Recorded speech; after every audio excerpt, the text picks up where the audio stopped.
মেয়েকে শ্বশুরবাড়িতে শারীরিক এবং মানসিক নির্যাতনের শিকার হতে হয়েছিল, তাই ডিভোর্স দিয়ে রীতিমতো ব্যান্ড পার্টি সহযোগে মেয়েকে নিয়ে নাচতে নাচতে বাড়ি ফিরিয়ে আনলেন বাবা। হ্যাঁ, সম্প্রতি সোশ্যাল মিডিয়ায় ভাইরাল সেই ভিডিও, যা দেখে অনেকেই লিখছেন বাপ হো তো এসা। তবে শুধু ব্যান্ড পার্টি বাজিয়েই নয়, বরং ভাইরাল ওই ভিডিও সূত্রে দেখা গিয়েছে মেয়ের বাড়ির লোকেরা রীতিমতো কালো রঙের এক কাস্টমাইজ টি শার্ট পরে তাদের মেয়েকে আনতে গেছেন, যেখানে স্পষ্টভাবে বড় বড় করে মেয়ের ছবি সহ লেখা I love my daughter, my heart, my soul, অর্থাৎ আমি আমার মেয়েকে ভালোবাসি, ও আমার হৃদয়, আমার আত্মা। অন্যদিকে তাদের মেয়ের টি শার্টেও লেখা মাই ফ্যামিলি, মাই লাইফ, অর্থাৎ আমার পরিবার, আমার জীবন। বর্তমানে ডিভোর্স বিষয়টা খুব সাধারণ একটা বিষয় হয়ে গেছে মানুষের কাছে, উল্টে বলতেই হয়।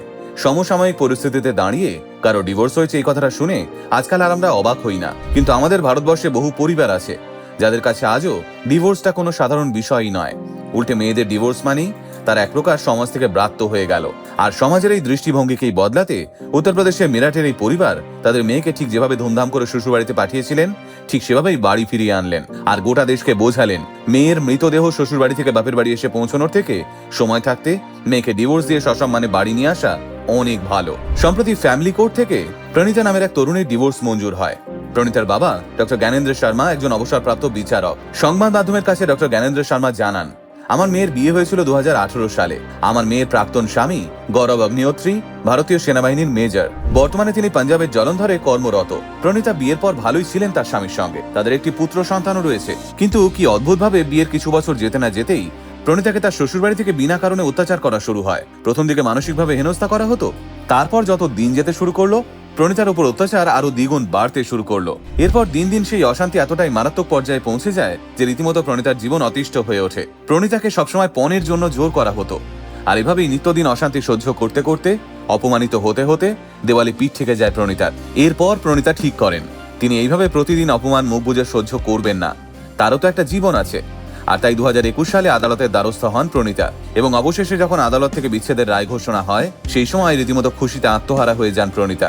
ভাইরাল হওয়া ভিডিওতে দেখা গিয়েছে প্রণীতার চোখে মুখে যেন রীতিমতো যুদ্ধ জয়ের হাসি। আর এই আনন্দে রীতিমতো আদালত চত্বরেই প্রণীতার বাপের বাড়ির মানুষেরা নাচ গান শুরু করে দেন। এছাড়াও উপস্থিত সকলকে মিষ্টি মুখ করান। সব থেকে বড় বিষয়, নিজের মেয়েকে অবশেষে হাসতে দেখে প্রণীতার বাবা বলেন, আজ আমার খুব আনন্দ হচ্ছে, ঠিক যেমনটা আমার মেয়ের জন্মের সময় হয়েছিল। আমার মেয়েটা অবশেষে এই নরক যন্ত্রণা থেকে মুক্তি পেল। আমি সবসময় চেয়েছি ওরা ভালো থাকুক, কিন্তু মেয়েটা আর পারছিল না। একজন বাবা হিসেবে নিজের সন্তানকে ওই নরকের মধ্যে রোজ হাঁসফাঁস করতে দেখে আমার বুকটা ফেটে যেত, তাই আমি ওকে সাহস দিয়েছি সসম্মানে বেরিয়ে আসার। ইতিমধ্যে প্রণীতার এই ডিভোর্স উদযাপনের ভিডিও সোশ্যাল মিডিয়ায় বহু মানুষেরই মন কেড়ে নিয়েছে। অনেকেই বলছেন এইরকম মানসিকতার বাবা যদি সব মেয়ের হতো। কেউ বলছেন এটাই তো উচিত, সন্তান কি ফেলনা। আবার কেউ লিখছেন মেয়ের বাবা মায়েদের উচিত যখন তাদের সন্তান বারংবার তাদের জানাচ্ছে যে তার সমস্যা হচ্ছে, তখন সেই বিষয়টা খতিয়ে দেখার। অনেক বাবা মাই সমাজের ভয়ে মানিয়ে নে, এটাই হয় এইসব বলে দায়িত্ব ঝেড়ে ফেলেন। তাদের উচিত এই ভদ্রলোককে দেখে শেখা বাবা হয়ে মেয়েকে কিভাবে আগলে রাখতে হয়। দুর্ভাগ্যবশত আমাদের ভারতবর্ষের বহু মেয়ে আজও শ্বশুরবাড়িতে মুখ বুজে অত্যাচার সহ্য করেন। কেউ প্রতিবাদ করেন, কেউ বা মেনে নেন। কিন্তু প্রণীতার এই ঘটনা আরো একবার প্রমাণ করে দিল অত্যাচার সহ্য করার দিন এখন শেষ। ডিভোর্স তো কোনো কলঙ্ক নয়। কেউ যদি কোনো সম্পর্কে ভালো না থাকে তাহলে তার অবশ্যই অধিকার আছে নিজের জীবনকে আবারও নতুন করে সাজাবার, কারণ আত্মসম্মান সবার আগে। অনেক বাবা মাই সব শুনেও চুপ করে থাকেন, ভাবেন সমাজ কি ভাববে।